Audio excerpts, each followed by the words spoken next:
नमस्कार दर्शक बंधु शुभ सकाळ आज हूँ 20 अक्टोबर सोमवार आज दीपावली तेणु आज लोकंर भिड़ श्रीमंदिर पाखे तेज चलतु कौन रही खबर 20 नजर पकड़ा। प्रथम खबर आज आलोकर पर्व दीपावली श्रीक्षेत्र में प्रयासाद जमिला लोकंर भिड़ राति 4टार लोकंर भिड़ आनंद उल्लास सहित दीपावली को पालन करने दुकान बजार रही भलिकी भली बाण सांग को रंगीन आलोकमाला तेज कहुच्छे दीपावली सहित प्रयासाद महाप्रभु दर्शन सहित काउरिया काठी जाली पितृपुरुषों उद्देश्य बड़ बड़ुआ डाकिबे भक्त एथि क्षेत्र में लगिला भक्तर प्रबल भिड़। परवर्ती खबर रोचे तेबे आज अपराह 3टार आम बस सेवा उपलब्ध हेबो नाही विशेषकर दीपावली कि एबेठु बंद रहिबो।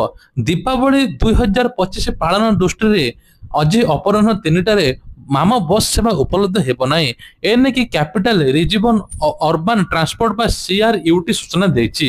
एहार एक हैंडल सीआरयूटी कहिछि जे दीपावली पर्व उपलक्षे आम बस सेवा आज अक्टोबर 20 तारिख अपराह 3टार कार्यक्षम हेब नाही तेबे तुरंत कहुଯାଇଛି जो माने विशेष करी काम रखुଛନ୍ତି आम बस को अपेक्षा करिवे नाही। आउरी मध्ये कहुଯାଇଛି हेल्पलाइन सेवा मध्ये अपराह 3टा पर्यंत उपलब्ध हेबो।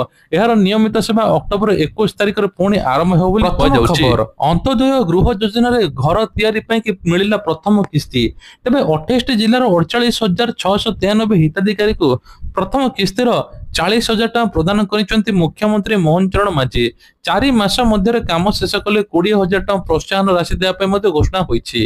यह सहित 471 ग्राम पंचायत कार्यालय रे भूमि पूजन करिसेंती। गोटे छात तले पंचायत रे समस्त सेवा मिल परिबो। एगुड़िक वन स्टॉप सर्विस सेंटर हो बोली कहिसेंती मुख्यमंत्री।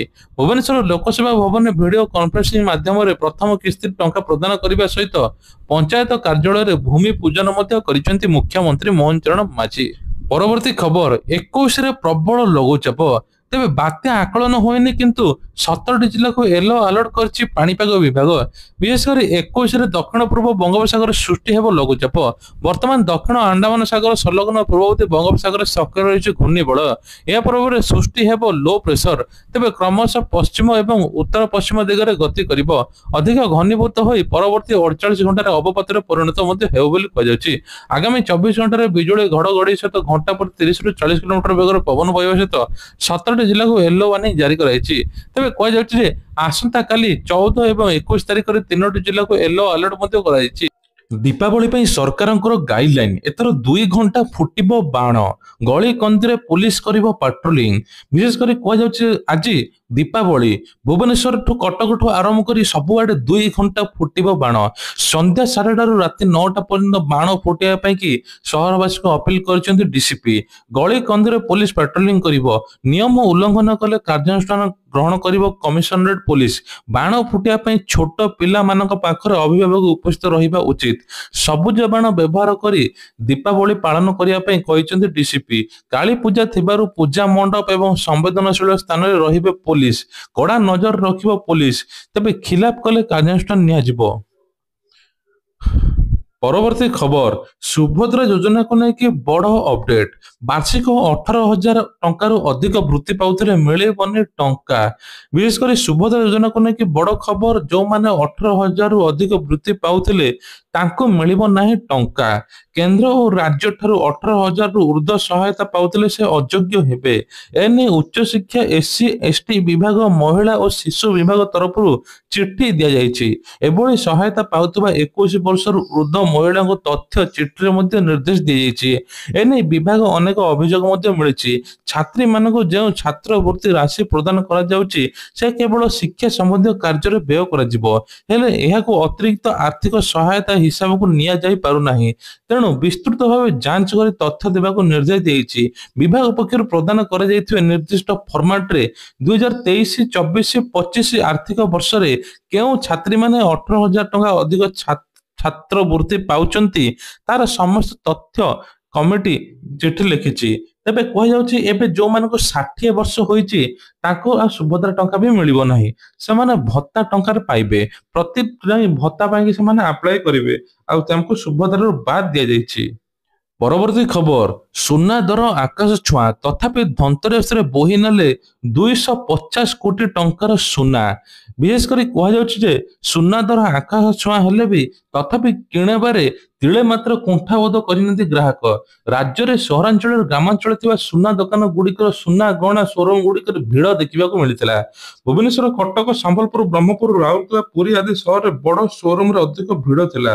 ତେବେ କୁହାଯାଉଛି ଯେ ଗତ ବର୍ଷ ଚଳିତ ବର୍ଷଠୁ 18% ଅଧିକ ବ୍ୟବସାୟ ହୋଇଛି, ଯାହାଫଳରେ 250 କୋଟି ଟଙ୍କାର ସୁନା ବ୍ୟବସାୟ ମଧ୍ୟ ହୋଇଛି ବୋଲି ସୂଚନା ମିଳିଛି। ପରବର୍ତ୍ତୀ ଖବର ଆମେରିକା ଇତିହାସରେ ସବୁଠାରୁ ବଡ଼ ପ୍ରତିବାଦ, ଟ୍ରମ୍ପ ବିରୋଧରେ ରାସ୍ତାକୁ ଓହ୍ଲାଇଲେ ଲକ୍ଷ ଲକ୍ଷ ଲୋକ। ରାଷ୍ଟ୍ରପତି ଟ୍ରମ୍ପ ବିରୋଧରେ ଆମେରିକାରେ ଲକ୍ଷ ଲକ୍ଷ ଲୋକ ରାସ୍ତାକୁ ଓହ୍ଲାଇଛନ୍ତି, ଯାହା ଆମେରିକା ଇତିହାସରେ ସବୁଠାରୁ ବଡ଼ ପ୍ରତିବାଦ। ବିଶେଷ କରି ଟ୍ରମ୍ପ ଟ୍ରାନଜିଟର ବିରୋଧୀ ବୟାନ ଏବଂ ଅନ୍ୟାନ୍ୟ ବିବାଦୀୟ ନିଷ୍ପତ୍ତି ବିରୋଧରେ 70 ଲକ୍ଷରୁ ଅଧିକ ପ୍ରତିବାଦ କରିଛନ୍ତି। ଟ୍ରମ୍ପ ବିରୋଧରେ ଲୋକଙ୍କ ମଧ୍ୟରେ ଉତ୍ତେଜନା ବୃଦ୍ଧି ପାଇଛି। ଏହି ପ୍ରତିବାଦରେ ସାମାଜିକ ରାଜନୈତିକ ସାମିଲ ହୋଇଥିବା ଜଣାପଡ଼ିଛି।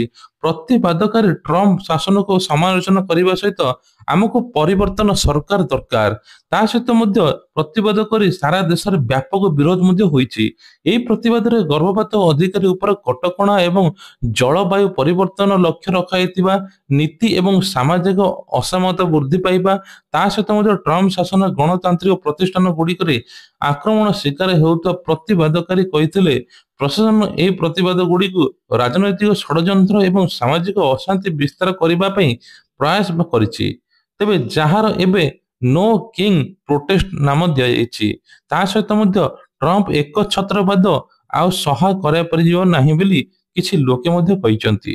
ଭଗବାନ ରାମ ନଗରୀ ରଚିଲା ଇତିହାସ। ଅଯୋଧ୍ୟାରେ 56ଟି ଘାଟରେ 26 ଲକ୍ଷରୁ ଅଧିକ ଦୀପ ଲଗାଇ ରେକର୍ଡ ସୃଷ୍ଟି ହୋଇଛି। ଦୁଇଟି ଇତିହାସ ଲକ୍ଷ୍ୟରେ ଅଯୋଧ୍ୟା ନଗରୀ। ଆଜି ସନ୍ଧ୍ୟାରେ ଅଯୋଧ୍ୟାରେ ମଧ୍ୟ 56 ଘାଟରେ 26 ଲକ୍ଷର ଦୀପ ଲଗାଇଥିଲା। ଡ୍ରୋନ୍ ସାହାଯ୍ୟରେ ଦୀପ ଗଣୁଛନ୍ତି ଗିନିଜ୍ ବୁକ୍ ଟିମ୍। ଏପଟେ କାଲି ସୂର୍ଯ୍ୟ ଆଳତୀ ବେଳେ ଏକାଠି ହୋଇଥିଲେ 2100 ଭକ୍ତ। ଏଥର କ୍ୟୁଆର କୋଡ ଦ୍ୱାରା ଭକ୍ତମାନଙ୍କ ସଂଖ୍ୟା ଗଣାଯାଇଛି। ତେବେ କୁହାଯାଉଛି ବିଶେଷ କରି ଆଜି ସନ୍ଧ୍ୟାରେ ଆୟୋଜିତ ଦୀପ ପ୍ରଜ୍ୱଳନ କାର୍ଯ୍ୟକ୍ରମରେ ମୁଖ୍ୟମନ୍ତ୍ରୀ ଯୋଗୀ ଆଦିତ୍ୟନାଥ କିଛି ସୂଚନା ଦେଇଥିଲେ। ତା ସହିତ ମଧ୍ୟ କୁହାଯାଉଛି ଯେ ତେବେ ଦୀପ ପ୍ରଜ୍ୱଳନ ଏବଂ ଆଳତୀ ଗିନିଜ୍ ବୁକ୍ ରେକର୍ଡ କରିପାରିବ କି ନାହିଁ, ତାହା ଆଜି ଗିନିଜ୍ ବୁକ୍ ଟିମ୍ ପକ୍ଷରୁ ଘୋଷଣା କରାଯିବ। ପରବର୍ତ୍ତୀ ଖବର ଚିଲିକା ମଝିରେ ଫସିଲା ଯାତ୍ରୀବାହୀ ଡଙ୍ଗା। ବିଶେଷ କରି କୁହାଯାଉଛି ପୁରୀ ଜିଲ୍ଲାର କୃଷ୍ଣପ୍ରସାଦ ନିକଟରେ ମଝି ଚିଲିକାରେ ଫସି ରହିଛି ଏକ ଯାତ୍ରୀବାହୀ ଡଙ୍ଗା। ମହିଷାକୁଦ ନିକଟରେ ରବିବାର ଦିନ ଘଣ୍ଟାଏରୁ ଅଧିକ ଡଙ୍ଗାଟି ଅଟକି ରହିଥିଲା, ଯାହାଫଳରେ 40 ଜଣ ଯାତ୍ରୀ ଡଙ୍ଗାକୁ ନେଇ ଜହ୍ନିକୁଦାରୁ ସାତପଡ଼ା ଯାଉଥିବା ସମୟରେ ଯାନ୍ତ୍ରିକ ତ୍ରୁଟି ଯୋଗୁଁ ଫସି ରହିଥିଲେ। ଲୋକଙ୍କ ମନରେ ମଧ୍ୟ ଭୟ ଥିଲା। ତେବେ କିଛି ସମୟ ପରେ ଘଣ୍ଟେ ଲାଗିଥିଲା, ଘଣ୍ଟାଏ ପରେ ଯାଇକି ସବୁକିଛି ଠିକ ମଧ୍ୟ ହୋଇଥିଲା। ପରବର୍ତ୍ତୀ ଖବର ଅଛି ଯୋଜନାରେ ଆସିବ ସ୍ୱଚ୍ଛତା, ଏଣିକି ଇ-କେୱାଇସି କରିକି ଧରିବ ନକଲି ଶ୍ରମିକ। ବିଶେଷ କରି ମହାତ୍ମା ଗାନ୍ଧୀ ଜାତୀୟ ଗ୍ରାମୀଣ ନିଶ୍ଚିତ କର୍ମ ନିଯୁକ୍ତି ଯୋଜନାରେ ଅନେକ ଗଳା ବାଟରେ ସୁଯୋଗ ନେଇ କୋଟି କୋଟି ଲୁଟ୍ କରୁଛନ୍ତି। ତେବେ ଏନେକି ବିଭିନ୍ନ ସମୟରେ ଅଭିଯୋଗ ହୋଇଥିଲେ ମଧ୍ୟ ଏହି ଯୋଜନାରେ ସ୍ୱଚ୍ଛତା ଆଣିବା ପାଇଁ ରାଜ୍ୟ ସରକାର ଇତିମଧ୍ୟରେ ବଡ଼ ପଦକ୍ଷେପ ନେଇଛନ୍ତି। ତେଣୁ ସମସ୍ତ ଜବ୍ କାର୍ଡ ଧାରୀଙ୍କର ଇ-କେୱାଇସି ବାଧ୍ୟତାମୂଳକ ହେବ। ଯେଉଁମାନେ ଇ-କେୱାଇସି ଅପଡେଟ୍ କରିବେ ସେମାନେ ହିଁ ଆଗାମୀ ଦିନରେ କାମ କରିବେ। ଅକ୍ଟୋବର 31 ପର୍ଯ୍ୟନ୍ତ ଇ-କେୱାଇସି ଅପଡେଟ୍ ଚାଲିବ। ଏହିଭଳି ଗଞ୍ଜାମ ଜିଲ୍ଲା ଭଞ୍ଜନଗର ବ୍ଲକରେ ଏହାର ପ୍ରକ୍ରିୟା ଚାଲିଛି। ବିଡିଓ ଭାରତୀ ଦେବୀ ଏବଂ ଏବିଡିଓ ପୂର୍ଣ୍ଣଚନ୍ଦ୍ର ପାଢ଼ୀ ପ୍ରତ୍ୟକ୍ଷ ଭାବେ ବିଭିନ୍ନ ଗ୍ରାମ ବୁଲି କାର୍ଯ୍ୟକ୍ରମ ତଦାରଖ କରୁଛନ୍ତି। ତେବେ ଇ-କେୱାଇସି ଦ୍ୱାରା ଜଣାପଡ଼ିଯିବ ଯେ କେଉଁମାନେ ଅସଲି କେଉଁମାନେ ନକଲି। ପରବର୍ତ୍ତୀ ଖବର ହେଉଛି ଏହି ଦିନ ଏଥର ବିଏସ୍ଏନ୍ଏଲ୍ ବଡ଼ ଉପହାର ଆଣିଛି। ବିଶେଷ କରିକି 1 ଟଙ୍କାରେ ବିଏସ୍ଏନ୍ଏଲ୍ 4G ସିମ୍ ଚାଲିବ। ସରକାରୀ ଟେଲିକମ କମ୍ପାନୀ ସଞ୍ଚାର ନିଗମ ଲିମିଟେଡ୍ ପକ୍ଷରୁ ଦୀପାବଳି ଅଫର ଘୋଷଣା କରାଯାଇଛି। 1 ଟଙ୍କାରେ 1 ମାସର 4G ସେବା ମାଗଣାରେ ପାଇବେ। ଅଫର ନଭେମ୍ବର 15 ପର୍ଯ୍ୟନ୍ତ ଚାଲିବ। ଦୀପାବଳିରେ ଏବେ ବ୍ରୋନେଜ ପ୍ଲାନରେ ଗ୍ରାହକମାନେ ଅସୀମିତ ଭଏସ୍ କଲ୍ ଏବଂ 2 GB ଡାଟା ପାଇବେ। ଦିନକୁ 100 SMS ମଧ୍ୟ ମାଗଣାରେ ପାଇବେ ବୋଲି କୁହାଯାଉଛି। परवर्ती खबर होची पीएम किसान टंका को लेकिन बड़ अपडेट एथर पीएम किसान टंका खूब जल्दी मिलवा जाऊँगी देश में 20तम किस्ती मिल जाइए तेरे किसान सम्मान निधि योजना रे चाषी मानक प्रति वर्ष 6000 टका मिलूँ एथर उपयोग चाषी मानक 4000 टका मिल दुईटी किस्ती मिल पारे जो मैंने 20तम किस्ती पाई 20-21 दुईटी किस्ती मिल सहित पूर्व जो मैंने 20तम किस्ती पाई इक्वेसी कर दिंतु जहाँफल से टंका पाइपर तेबे ये थिला आज देश विदेश आज गुरुत्वपूर्ण खबरटी भल लगी वीडियो को लाइक करेंगे चैनल नुआ सब्सक्राइब करने भूलिए ना। जय जगन्नाथ।